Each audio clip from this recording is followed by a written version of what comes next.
जी नाज़रीन, अस्सलाम वालेकुम।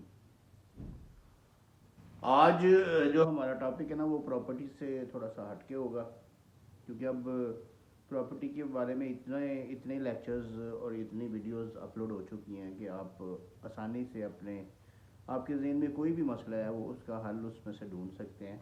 लेकिन अगर फिर भी बड़े ऐसे मसाइल आते हैं ज़िंदगी में जो जिनका सलूशन जो है ना वो बंदा ढूंढना चाहता है और वो किसी से मशवरा करना चाहता है, तो मेरा व्हाट्सअप नंबर जो है ना वो मेरे पेज पे भी और यूट्यूब चैनल पे भी मौजूद है।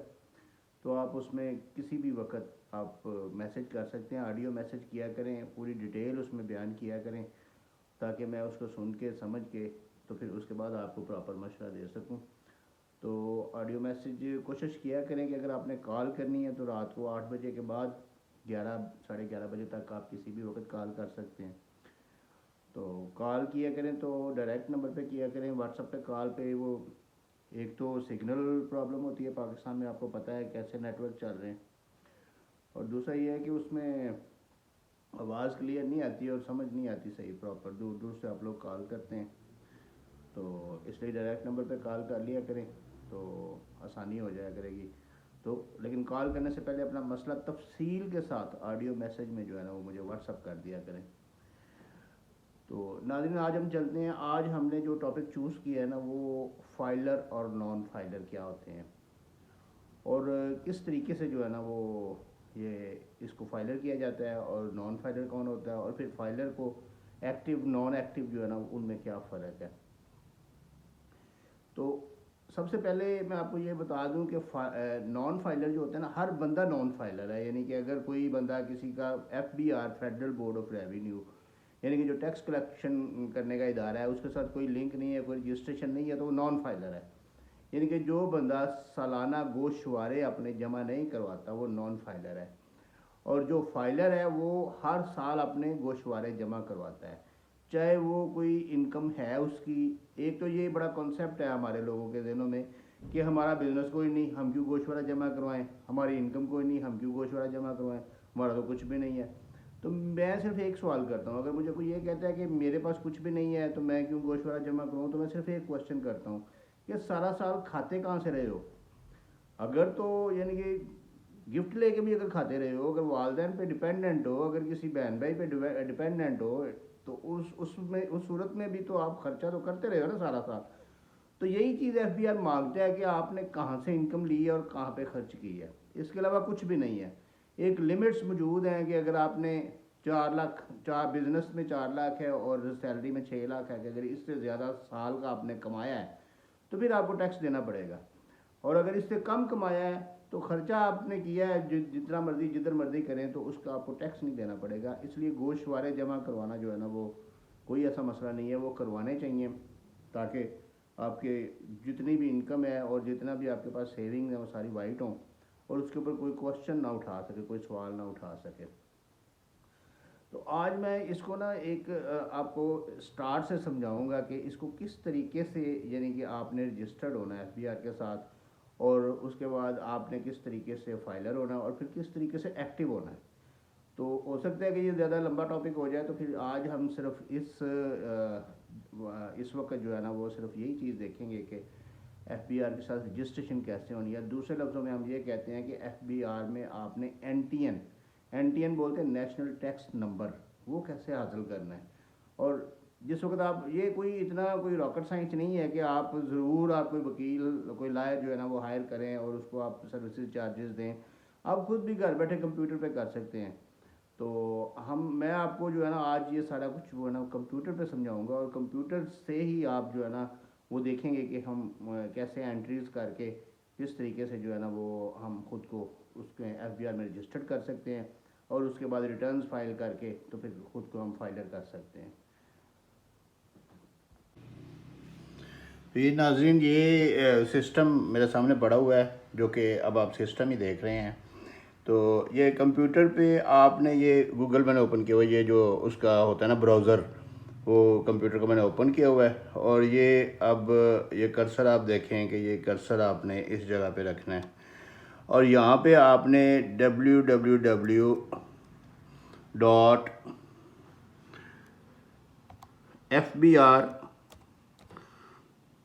.gov.pk लिख के आपने उसको एंटर कर देना है। अब आप देखें ये पाकिस्तान में इंटरनेट भी बहुत स्लो होता है कि ये आपको जो है ना वो आ गया है कि ये शॉपिंग करें या ब्याज पक्की रसीद मांगो वगैरह वगैरह। आपने थोड़ा सा जो है ना वो नीचे जाना है, किसी और चीज़ को नहीं छेड़ना, या थोड़ा सा नीचे जाना है। तो ये देखें, ये जो लिखा हुआ ना IRIS, ये जो बड़ा सा, आपने जनाब इसको क्लिक करना है। तो ये एक और विंडो, पॉपअप विंडो जो है ना वो एक सेकंड विंडो ओपन होगी। उसके अंदर ये जो है ना ये अभी चल रहा है, अभी वो नेट जो है ना वो स्लो होने की वजह से ये आ गया। अब ये एक वार्निंग आ रही है, इसको आपने ख़त्म कर देना वार्निंग को। और यहाँ पे जो है ना ये एक बटन है न्यू रजिस्ट्रेशन का, ये देखें न्यू रजिस्ट्रेशन का। आप काइंडली ये वीडियो आप सेव कर लीजिएगा, और ताकि आपको एक स्टेप बाय स्टेप जो है ना वो आपको इसका पता चल सके। तो इस न्यू रजिस्ट्रेशन को आपने जो है ना वो क्लिक कर देना है। जब आपने क्लिक कर दिया तो ये विंडो आपकी ओपन होगी एक उसके ऊपर ही। इसमें आप देखें ये CNIC नंबर आपने देना है, इसमें डैश नहीं डालने, ठीक हो गया। जैसे मैं अपना दे रहा हूँ 346038079536 1, ये मैंने दे दिया है। उसके बाद ये आगे आपने परफेक्ट सेलेक्ट करना है। यहाँ पे ये मिस्टर सेलेक्ट कर लिया। इसके बाद यहाँ पे आपने फ़र्स्ट नेम देना है। फ़र्स्ट नेम जो है ना वो मैंने ATEEQ, और मिडल नेम जो है अगर आपके पास है तो आपने ये सिर्फ चेक करना है कि जो रेड स्टैरिक जिसके ऊपर लगा हुआ ना वो खाना आपने लाजमी फिल करना है। मिडल नेम अगर आपने नहीं देना तो ना दें, लास्ट नेम लाजमी देना है। तो लास्ट नेम मैं इधर रहमान दे रहा हूँ, क्योंकि अतीकुर रहमान सलीम मेरा नाम है, लेकिन मैं ये दे रहा हूँ। इसके बाद आपने करंट सर्विस प्रोवाइडर, यानी कि आपके पास जो मोबाइल नंबर आपने उसमें देना है ना, जिसका रजिस्टर करवाना है वो आपने देना है कि इसमें मोबाइल लिंक है, टेलीनॉर है, यूफोन है, तो वारिद है। मेरा चूँकि वारिद का नंबर है इसलिए मैं वारिद दे रहा हूँ। इसका नंबर आगे आपने देना है 0092 से शुरू करना है, 00923228455455, ये नंबर मैंने उसमें फीड कर दिया है। उसके बाद इसको आपने कन्फर्म करना है। यहाँ पे ये इधर तो लिखा हुआ है ना कि रजिस्टर्ड ऑन योर CNIC, यानी कि जो आपके CNIC पे रजिस्टर्ड है सिर्फ आपने वही लिखना है। लेकिन आप अभी तक इसमें सहूलत मौजूद है कि आप कोई दूसरा भी लिख सकते हैं जो आपके CNIC पे रजिस्टर्ड नहीं है, वो भी आप दे सकते हैं। और ये एक्सेप्ट करता है, क्योंकि ये इतनी जल्दी CNIC को चेक नहीं करेंगे।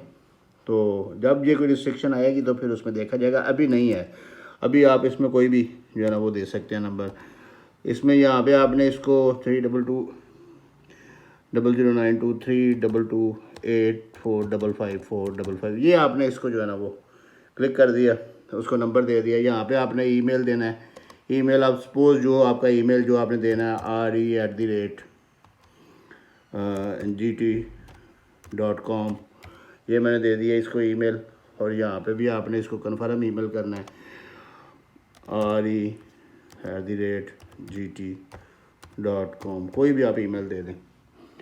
उसके बाद आपने इसको जो है ना वो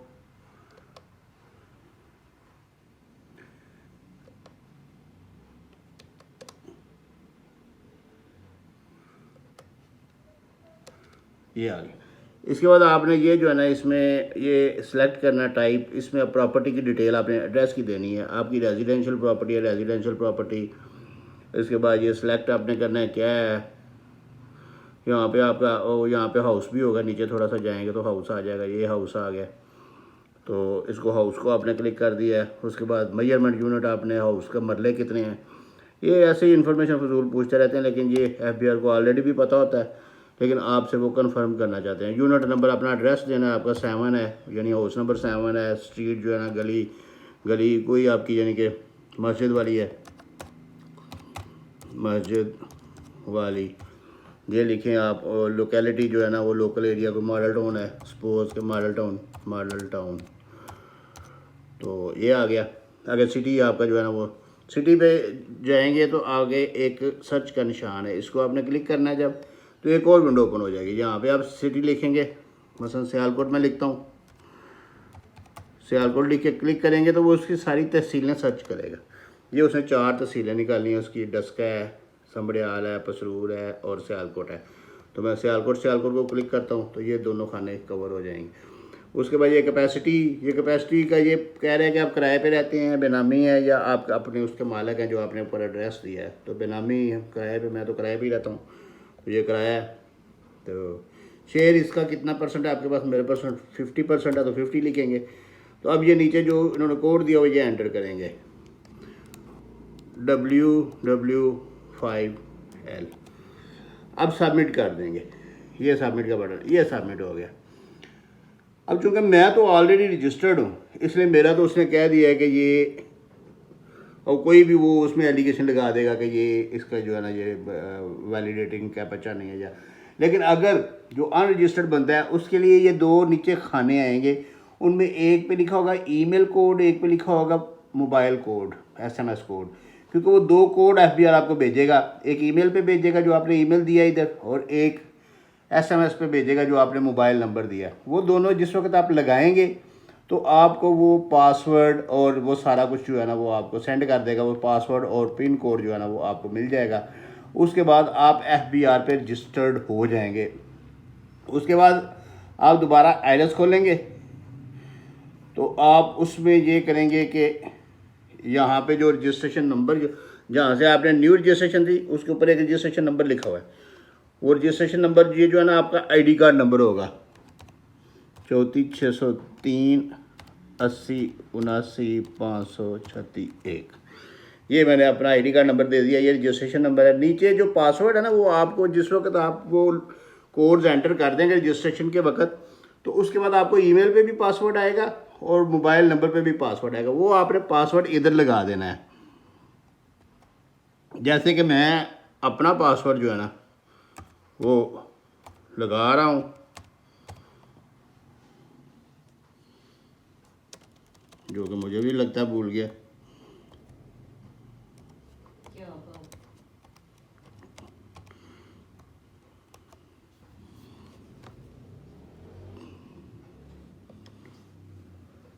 ये मैंने अपना पासवर्ड लगाया है, ये आगे विंडो ओपन होगी, ये मेरा अकाउंट ओपन हो गया।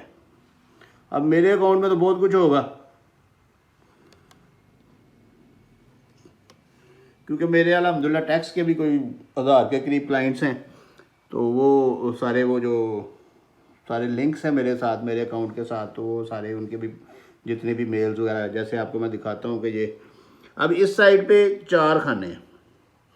ये ड्राफ्ट का खाना है, इसमें एक रजिस्ट्रेशन पेंडिंग पड़ी हुई है। ये इनबॉक्स है, इसमें जो नोटिस वगैरह आए हुए हैं लोगों के, सेल्स टैक्स का ऑडिट के नोटिस हैं, रिकवरी के नोटिस हैं, विद होल्डिंग के नोटिस हैं, और डिक्लेरेशन के नोटिस हैं, ऑडिट के नोटिस हैं, पेनल्टी सरचार्ज के नोटिस हैं। ये सारा यानी कि ये इसमें मौजूद होता है।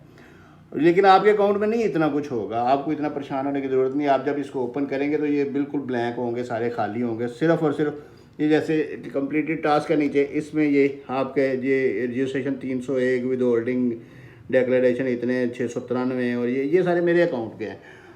तो ये वो मेरे क्लाइंट्स की मेल्स भी आती रहती हैं, उनके सारे टास्क भी आते रहते हैं, इसलिए वो इतना ज़्यादा है। तो लेकिन आपका ये बिल्कुल ब्लैंक होगा, सिर्फ रजिस्ट्रेशन का एक होगा, आपकी दो जो है ना वो बने होंगे। अब आपने क्या करना है, अगर तो यानी कि आपने कोई बिज़नेस रजिस्टर करना है, वो तो नेक्स्ट इशू है, वो हम फिर कभी डिस्कस करेंगे। लेकिन आप चूँकि अभी हम फाइलर नॉन फाइलर की बात कर रहे हैं, तो आपने इसके बाद वो आपने इसमें ये डिक्लेरेशन पे जाना है। ये ऊपर जो खाने बने हुए हैं, ऊपर जो बटन बने हुए हैं, ये रजिस्ट्रेशन और इसके साथ डिक्लेरेशन को आपने क्लिक करना है। और यहाँ पे आपने ये रिटर्न फाइल करनी है। आपने अगर आप सैलरी इंडिविजुअल हैं तो आपने सिर्फ सैलरी रिटर्न फाइल करनी है। लेकिन आप अगर बेसिकली आप करना चाहते हो तो नॉर्मल रिटर्न जो है ना वो इंडिविजुअल AOP जो है ना, ये वाला जो जिसके ऊपर मैंने कर्सर रखा हुआ है, इसको आप क्लिक करेंगे तो वो यहाँ मुझसे तो वो नेम भी पूछ रहा है, क्योंकि मेरे पास तो कितने अकाउंट्स हैं इसलिए। लेकिन आपको नेम नहीं पूछेगा, आपका नेम यहाँ पे ऑटोमेटिकली आ जाएगा। पीरियड पूछेगा, जिस वक्त आप पीरियड को क्लिक करेंगे तो वो पहले वो मुझे सिलेक्ट नेम कह रहा है, तो मैं नेम मैं ये कर देता हूँ कोई सिलेक्ट, ये हो गया। तो अब ये पीरियड पूछ रहा है, तो पीरियड जब आप क्लिक करेंगे तो ये चीज़ सामने आएगी। यहाँ पे आपने फाइलर होने के लिए आपको बता रहा हूँ मैं कि यहाँ पे आपने 2022 लिखना है। क्योंकि अभी जो सीज़न है वो 2022 का चल रहा है, 2022 लिखना है और इसको क्लिक करना है तो ये नीचे आ जाएगा कि 2022 की 1 जुलाई 2021 से 30 जून 2022 तक। ये आप जब सेलेक्ट करेंगे तो आपकी विंडो ओपन हो जाएगी। यहाँ पे नहीं होगी क्योंकि इसकी ऑलरेडी मैंने 2022 की रिटर्न फाइल कर दी हुई है। अब रिटर्न कैसे फाइल करनी है वो इंशाल्लाह नेक्स्ट लेक्चर में बताऊंगा, लेकिन यहाँ तक आप समझ लें कि आपने खुद को रजिस्टर्ड कैसे करना है। जिस वक्त आप रजिस्टर्ड हो जाएंगे आप इधर वापस आएँ। आप इधर ये बना हुआ है ऑनलाइन वेरिफिकेशन पोर्टल, इसको क्लिक करेंगे तो ये चीज़ ओपन हो जाएगी। ये भी ओपन हो रही है तो इसको आप देखें ज़रा, ये चीज़ सामने आ जाएगी। ये वाले ये जो साइड पे कॉलम बने हुए ना, यहाँ पे टैक्स पेयर प्रोफाइल इंक्वायरी है, इसको आप क्लिक करें तो ये सामने ये डब्बे आ जाएंगे। पैरामीटर, CNIC, यहाँ पे आपने अपना CNIC देना है।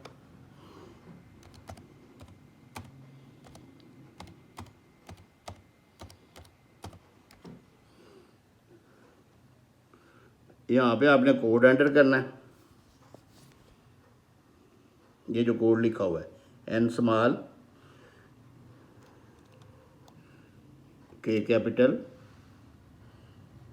Q small Y small 8O। आप इसको वेरीफाई को क्लिक करेंगे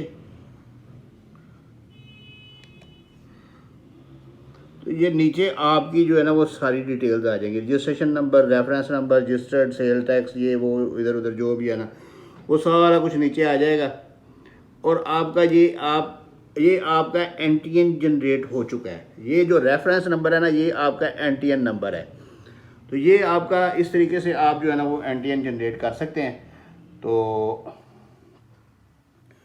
इसके साथ ही आप मुझे आज के लिए जो है ना वो इजाज़त दीजिए। आज आपको मैंने वो चीज़ बताई है कि FBR में आपने किस तरह ख़ुद को रजिस्टर्ड करना है और अपना NTN कैसे जनरेट करना है। अब नेक्स्ट में हम देखेंगे कि रिटर्न कैसे फ़ाइल करनी है। मैं आपको एक रिटर्न फ़ाइल करके दिखाऊंगा और उसके बाद फिर रिटर्न फ़ाइल करने के बाद 2022 की रिटर्न फ़ाइल करने के बाद आप फाइलर तो हो जाएंगे लेकिन एक्टिव नहीं होंगे। तो फिर एक्टिव कैसे होना है वो भी आपको फिर मैं उस दिन वो नेक्स्ट लेक्चर में वो आपको तरीका समझाऊंगा। अपना ख्याल रखिएगा। अल्लाह ताला आप सबका आमीन नासर हो। मुझे इजाज़त दीजिएगा। अल्लाह हाफिज़।